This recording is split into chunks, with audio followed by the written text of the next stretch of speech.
नमस्कार दोस्तों। आधा ग्लास के एक और एपिसोड में आप सभी का बहुत बहुत स्वागत है। मैं हूं अनुज शर्मा। इस रविवार 2 मई को बंगाल के चुनावों का परिणाम आ गया। बंगाल ही नहीं, उसके साथ साथ हुए 5 और राज्यों का चुनाव परिणाम भी आ गया। लेकिन मैं स्पेशल बंगाल को लेकर बात कर रहा हूं, क्योंकि बंगाल में जो कुछ भी हुआ या बीते दिनों जो कुछ भी हुआ, उस घटनाक्रम पर मैं आपसे चर्चा करूंगा। कोशिश करूंगा, क्योंकि बात बहुत लंबी है, लेकिन बहुत छोटे से या कम शब्दों में करने की कोशिश करूंगा। अगर लंबी हो जाए तो प्लीज़ इसे थोड़ा सा सुनिए और चिंतन कीजिए, मनन कीजिए। बात को 2014 से शुरू करूंगा। जब मोदी सरकार आई थी तो हम लोगों ने उम्मीद की थी अच्छे दिन आएंगे। लेकिन बीते कुछ दिनों पहले मेरे फेसबुक पर, मेरे व्हाट्सएप पर एक मित्र का तर्क आया और उन्होंने कहा कि किसी भी नेता में और किसी भी नेता से उनका संदर्भ सीधे सीधे नरेंद्र मोदी जी से था। किसी भी नेता पर कुछ बात कहने से अच्छा है कि आप किसी दूसरे नेता में 4 अच्छी बातें बताइए। यहाँ पर जो दूसरे नेता का मतलब है वो राहुल गांधी से है कि 4 अच्छी बातें बताइए, हम उनके समर्थक हो जाएंगे। और अगर आप ऐसा नहीं कर सकते हैं तो किसी में बुराई भी मत निकालिए। मुझे उनकी बात बहुत अच्छी लगी, बहुत अच्छी लगी, और मैं उनकी उस बात का समर्थन करता हूँ। यानी कि आप ये कह सकते हैं कि मैं नरेंद्र मोदी जी का भी समर्थन करता हूँ।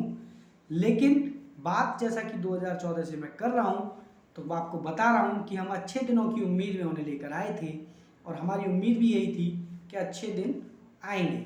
लेकिन उसके बाद जिस तरह से राजनीति चलती रही, राजनीति घटनाक्रम घटते गए और आज 2021 आ गई है, तो सिर्फ मैं एक ही चीज़ देखता हूँ कि भारत के प्रधानमंत्री स्वयं अपनी छवि सुधारने में लगे हुए हैं। इस पर तो मैं यही कहना चाहूँगा कि हमें और आपको, हम सभी को अपने घरों में उनकी 20-20 तस्वीरें लगा लेनी चाहिए और उनकी तस्वीर को चमकाते रहना चाहिए, जिससे उनकी छवि सुंदर, बेहतर और अच्छी रहे। 2014 की जब मैं बात कर रहा हूँ, तो उससे पहले जब भी कुछ भी होता था तो सिर्फ एक ही बात कही जाती थी कि सरकार 7 रेस कोर्स यानी कि प्रधानमंत्री आवास से नहीं चलती, 10 जनपद से चलती है। तब भी इस तरह के सवाल उठाए जाते थे, क्योंकि ये वो कुर्सी है जिस पर बैठने वाले को जवाब देना ही होगा, जिस पर बैठने वाले को ये बताना ही होगा आखिरकार वो इस देश को किस दिशा में लेकर जा रहा है और हमारे और आपके भविष्य को लेकर किस तरह की रणनीतियाँ और काम किए जा रहे हैं। बंगाल में चुनाव हारने का नतीजा जो मैं देखता हूँ, तो वहाँ पर सिर्फ नेगेटिव कैंपेनिंग बीजेपी की रही, जो बीते 10 सालों में दीदी ने कुछ नहीं किया, दीदी ओ दीदी, और इस तरह की बातें जो चलती रहीं, जो एंटी कैंपेनिंग होती रही, इस पर कई सारे समर्थक मुझे ये कह सकते हैं आपने खेला होवे जैसे शब्द का इस्तेमाल नहीं किया।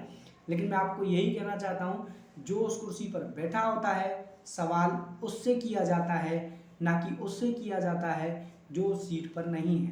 क्षेत्रीय स्तर पर जब पार्षद का चुनाव होता है तो मैं आपसे पूछना चाहता हूँ, तो क्या आपकी छवि नरेंद्र मोदी को देखती है या उस क्षेत्र के एक बेहतर विकास के लिए देखती है? ठीक उसी तरीके से पार्षद के चुनाव में मुद्दे अलग होते हैं, विधायक के में मुद्दे अलग होते हैं, और सांसद के में भी मुद्दे अलग होते हैं। सब जगह एक ही मुद्दों को देख लेना, ये सब जगह नरेंद्र मोदी को ही देख लेना, मुझे नहीं लगता कि ये आपके, हमारे और इस देश के हित और भविष्य को लेकर है। मुझसे कई तरह के सवाल किए जाते हैं, मुझे हजारों तरह की गालियां दी जाती हैं, माँ बहन सबकी हैं, लेकिन इस तरह की गालियों का सुनना कुछ बुरा नहीं लगता, या मैं इस बात पर बुरा नहीं मानता।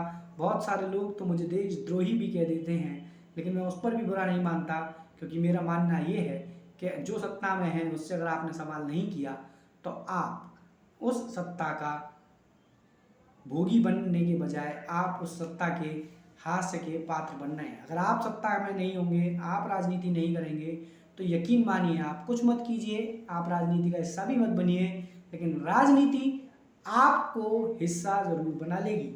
या तो आप राजनीति कीजिए, और अगर आप राजनीति नहीं करते हैं तो राजनीति आपको राजनीति करने पर मजबूर कर देगी या आप पर राजनीति करेगी। मुझे बड़ा हैरानी होती है जब मैं ये चीज़ देखता हूँ कि एक पब्लिक, जैसे आप सब, मैं सब और हम सब हैं, जो पब्लिक है वो पहले एक दर्शक बनती है, देखती है, सुनती है, समझती है, फिर एक लॉयल दर्शक बनती है, और उसके बाद समर्थक बन जाती है, और समर्थक बन जाने के बाद वो जब झंडा उठा लेती है तो उसे इस बात से बिल्कुल फ़र्क नहीं पड़ रहा या बिल्कुल फ़र्क नहीं पड़ता कि उसके लिए क्या सही हो रहा है और क्या गलत। बस वो तो सिर्फ और सिर्फ झंडा उठा लेने के बाद दूसरों से यही कह सकता है कि आप राष्ट्रद्रोही हैं।